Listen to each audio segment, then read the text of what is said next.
Saudara-saudara hadirin yang saya hormati, datangnya memang tidak kita harapkan yang namanya maut, tapi sekali dia datang tidak ada pintu tempat kita lari. Dia memang tidak pernah kita undang, tapi sekali dia datang mengetok pintu, kekuatan apa yang bisa menolak? Dia sebuah tanda seru dalam kehidupan. Apa yang menyebabkan orang takut mati? Pertama, barangkali karena dia tidak tahu bagaimana kehidupan sesudah mati.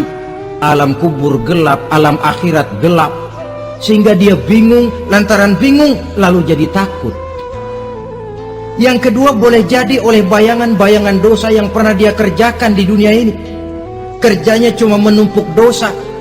Dia gembira, bahagia, tertawa di atas tumpukan dosanya, merasa segan berpisah dengan seluruh kehidupan ini, sehingga boleh jadi maut adalah sesuatu yang ditakutkannya benar dalam kehidupan. Tapi bagaimanapun takutnya, tidak ada tempat lari dari dia. Dalam ayat lain Allah jelaskan, "Ainama takunu yudrikumul mautu walau kuntum fi burujim musayyadah." Di mana saja kamu berada, dalam benteng yang paling tangguh sekalipun, maut pasti akan datang menjemput kamu. Nah, bagaimana caranya maut datang menjemput kita? Bila datang dia, sang malaikat pencabut nyawa, malaikat Israel namanya, hendak mengambil roh kita. Dalam suasana macam begitu, di akhir kehidupan dunia, dalam berhadapan dengan sakaratul maut, terbagilah manusia dalam dua bagian besar. Pertama, yang menghadapi sakaratul maut itu dengan husnul khatimah, baik di akhirnya, sehingga pada saat rohnya berpisah dengan jasadnya, kelihatan dia seperti senyum, mukanya cerah. Bahkan sebelum itu boleh jadi dia sempat meninggalkan pesan-pesan yang baik. Ada yang sempat azan, ada yang sempat baca Quran. Pernah kan nemui orang yang mau mati seperti itu? Yang sempat azan, yang sempat baca Quran, yang sempat meninggalkan wasiat-wasiat yang baik. Sebab apa? Malaikat maut datang menjemput mereka juga dengan baik-baik. Dicabut ruhnya perlahan-lahan, tapi sungguh pun perlahan-lahan. Pedihnya, sakitnya tetap tiada tara. Rasulullah Sallallahu Alaihi Wasallam, dikala beliau hendak berhadapan dengan sakaratul maut, diceritakan mencelupkan tangannya ke dalam gelas berisi air, lalu mengusapkannya ke muka beliau seraya berdoa, "Ya Allah, mudahkan saya dalam menghadapi sekarat ini." Beliau juga yang mengatakan bahwa sakitnya sakaratul maut sama dengan 300 kali bacokan pedang. Sehingga kita diajarkan doa. Di antara doa selamat itu kan ada, Allahumma hawwin alaina fi sakaratil. Ya Allah, mudahkan saya di dalam menghadapi sakaratul maut itu. Ketika ruh ini keluar dari jasad, mata masih mengikuti ruh itu. Jika kadang-kadang ada yang matanya terbelalak dan tidak sempat ditutup, terbuka terus, mengikuti ruh itu keluar dari jasadnya. Adapun golongan kedua, manusia yang ketika berhadapan dengan sakaratul maut mendapatkan su'ul khatimah, jelek di penghabisannya. Sekaratnya sudah setengah mati, lalu jelek juga di akhirnya, mati dalam keadaan yang tidak baik, tidak terpuji. Ada yang lagi megang kartu, mati. Ada yang lagi di tempat ngadu ayam, mati. Ada yang lagi di tempat pelacuran, mati. Ada yang lagi megang botol minuman keras, mati. Nih barangkali malaikat maut gemes banget nariknya, lu bajingan, lu tarik terus kan.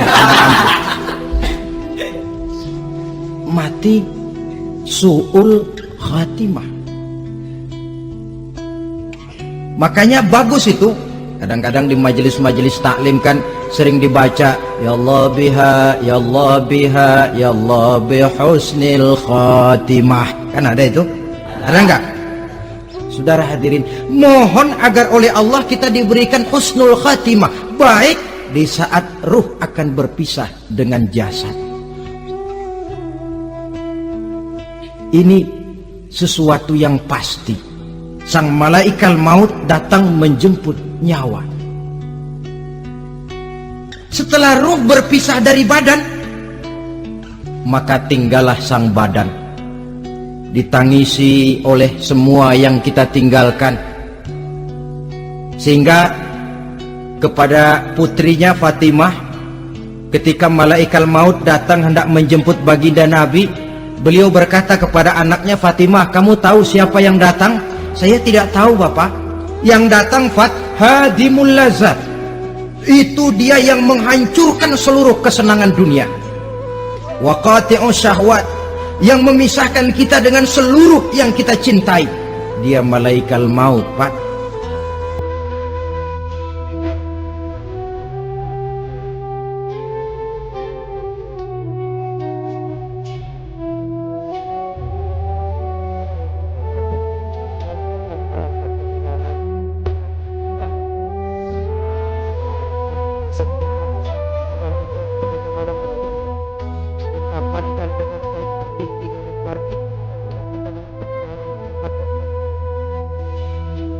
Pakai untuk raja yang dari kasih terlalu baik yang sampai dapat yang beli abdel tantangan dan terbalik.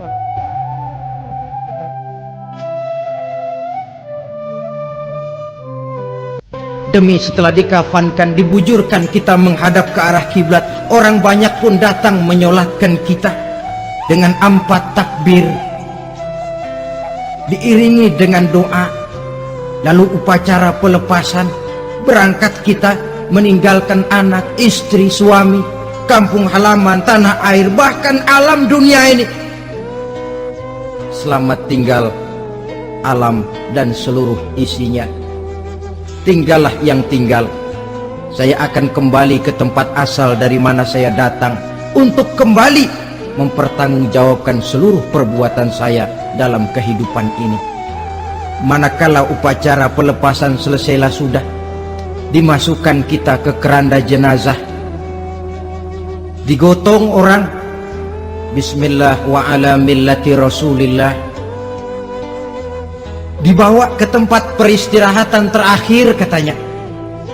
Padahal dulu kalau mau kita istirahat, ke villa lah kita, ke Bali lah kita, ke Hong Kong lah kita, ke tempat-tempat tamasya yang indah.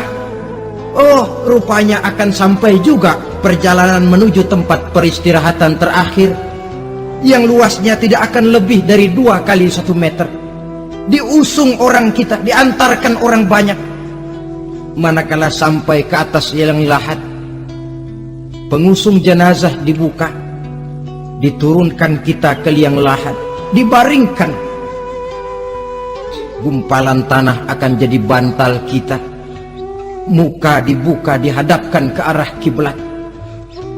Setelah itu ditutup liang lahat kita dengan kayu. Masih belum kurang, diuruk dengan tanah. Yang menguruk orang-orang yang tadinya mencintai kita, menyayangi kita. Tapi ketika jasad sudah ditinggalkan ruh, habis rupanya cintanya.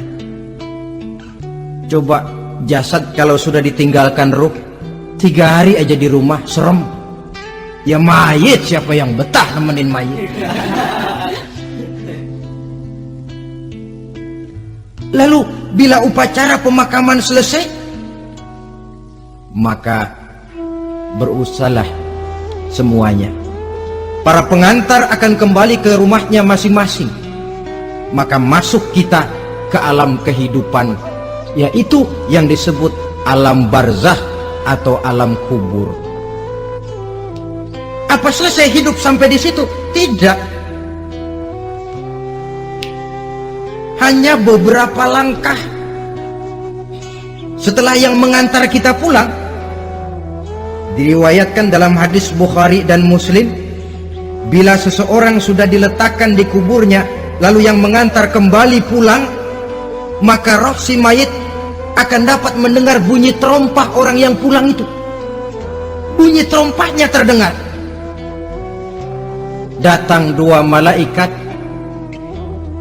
menanyakan dia dengan pertanyaan-pertanyaan yang kalau bisa dijawab dengan betul. Dua malaikat yang bernama Munkar Nakir akan bilang, jawabanmu betul. Tenanglah kau di sini, naumatal arus. Tidurlah kau di sini seperti tidurnya pengantin. Orang yang baik-baik di alam kuburnya akan mendapat nikmat kubur. Sehingga masa penantian yang lama, sebab jangan lupa kita masuk ke kubur itu kan menunggu sampai datangnya hari kiamat. Jadi kalau kiamat umpama masih 1000 tahun lagi, ya 1000 tahun kita menunggu. Orang yang baik-baik penantian di alam kubur, kata malaikat, naumatal arus. Tidurlah kamu seperti tidurnya pengantin. Bagaimana sih tidurnya pengantin? Nggak berasa. Iya, kata anak sekarang, endah aja udah. Begitu mendusin pagi, kata lakinya, malam sebentar bener ya Neng. Sebentar betul katanya malam. Ya tentu saja tidak terasa. Kenapa? Dia tidak pernah memikirkan waktu. Terbawa oleh kenikmatan dan kelezatan yang dirasakannya dalam kehidupan.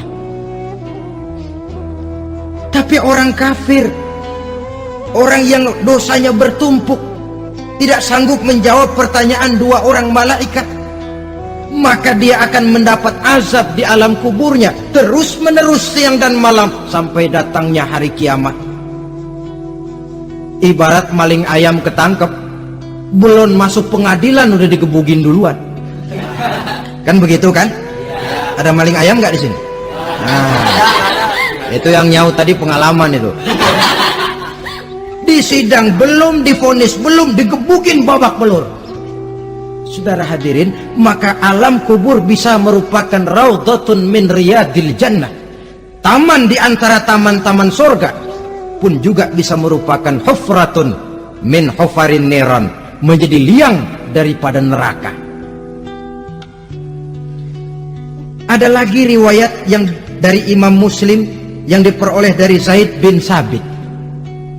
Zaid bin Sabit cerita, satu hari kami bersama Rasulullah SAW berada dalam kebun kepunyaan Bani Najjar.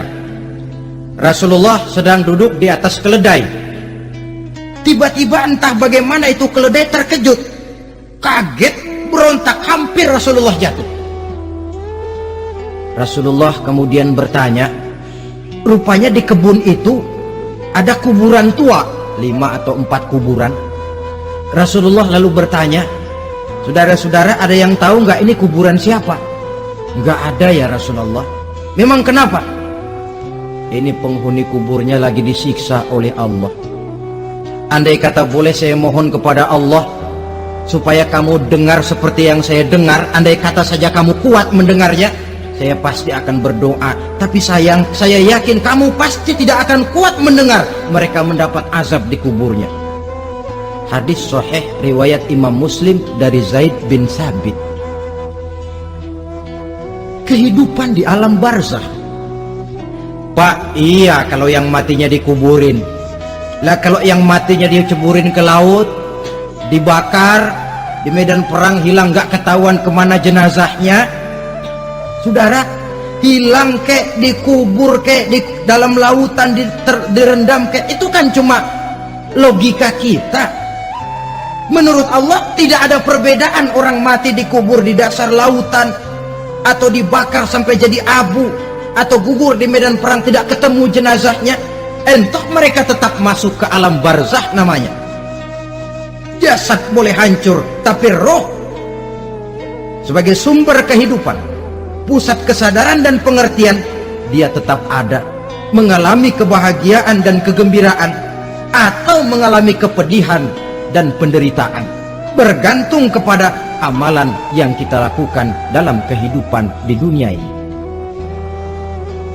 Maka dalam Yasin tadi kan jelas, qul yuhyiha alladzi ansha'aha awwala marrah, yang menghidupkan mereka yang dikubur di dasar lautan, mereka yang dibakar sampai jadi abu, yang akan menghidupkan ialah Allah yang menciptakan mereka dulu pertama kalinya. Jadi kalau sudah ada aslinya, ya tentu tidak perlu contoh lagi, akan sangat mudah membuatnya. Orang tua kita, keluarga kita yang sudah berpulang, mereka di alam barzah sekarang ini bisa mendapat nikmat kubur, bisa mendapat azab kubur, bergantung amalan mereka dalam kehidupan di dunia ini.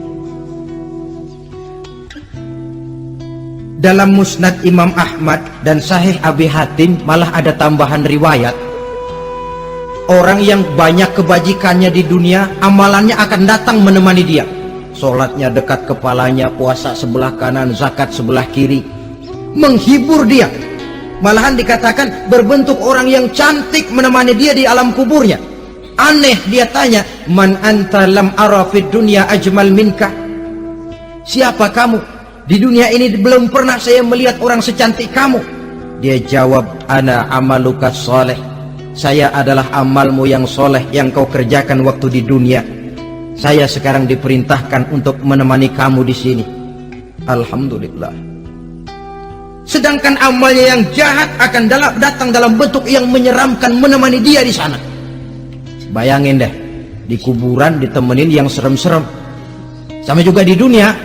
Di dunia, kalau kita di tempat gelap ditemenin orang cakep, enak nggak? Wah, pengalaman. Tapi coba bayangin, sudah tempatnya gelap, yang nemenin jelek nggak ketulungan, gerah kita. Nah, saudara hadirin yang saya hormati, lalu bagaimana tempat arwah-arwah yang sudah kembali menghadap Allah yang disebut mustaqarrul arwah itu? Macam-macam tingkatannya sesuai dengan profesi dan amalannya waktu di dunia. Ada roh-roh itu yang setelah pisah dengan jasad, artinya mati, ditempatkan di tempat yang disebut a'la iliyin, tempat yang tertinggi. Siapa ini? Arwahnya para nabi dan para rasul. Ini fi a'la iliyin, di tempat yang tertinggi. Arwahnya para nabi, arwahnya para rasul. Dan karena kita bukan nabi, bukan rasul, ya jangan mimpi dapat tempat fi a'la iliyin, kecuali kalau Allah menghendaki. Itu hak prerogatif Allah, tapi kan tidak adil kalau Allah melakukan itu. Ini kelompok roh-roh yang masuk golongan VIP.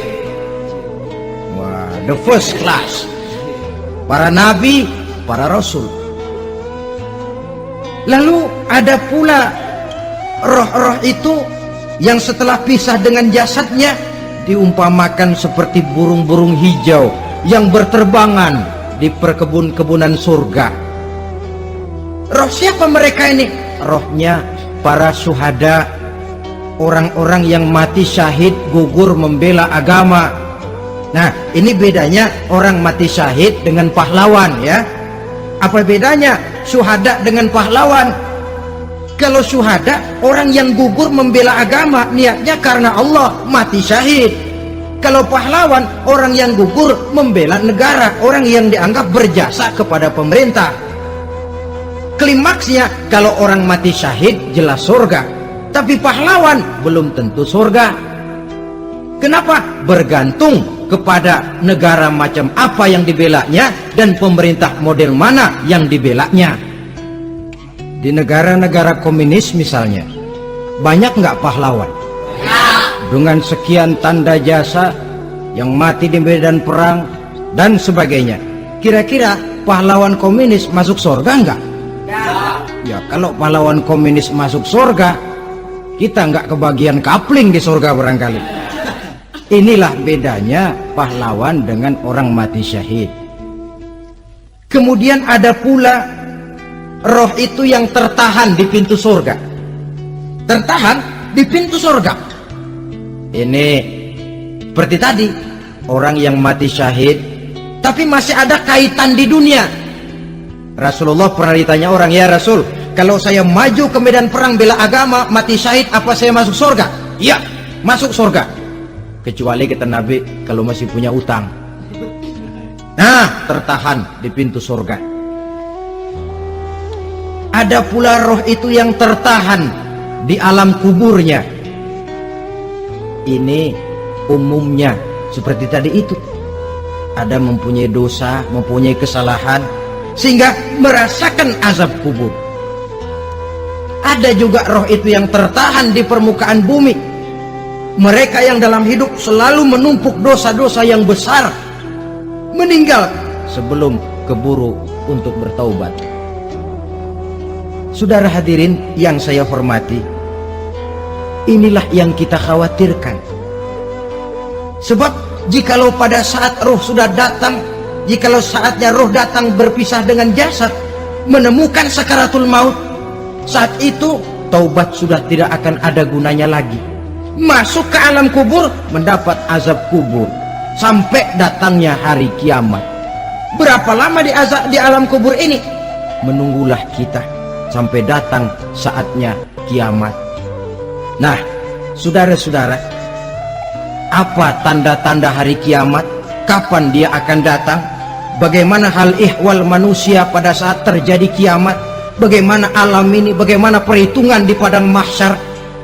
Insya Allah akan saya ungkapkan pada bagian kedua dari ceramah ini. Insya Allah kita akan lanjutkan pembicaraan ini sampai kepada terminal paling akhir, surga dan neraka. Inilah saja pertemuan kita pada kesempatan kali ini. Terima kasih banyak atas segala perhatian. Mohon maaf atas segala kekurangan. Wabillahi taufiq wal hidayah. Wassalamualaikum warahmatullahi wabarakatuh.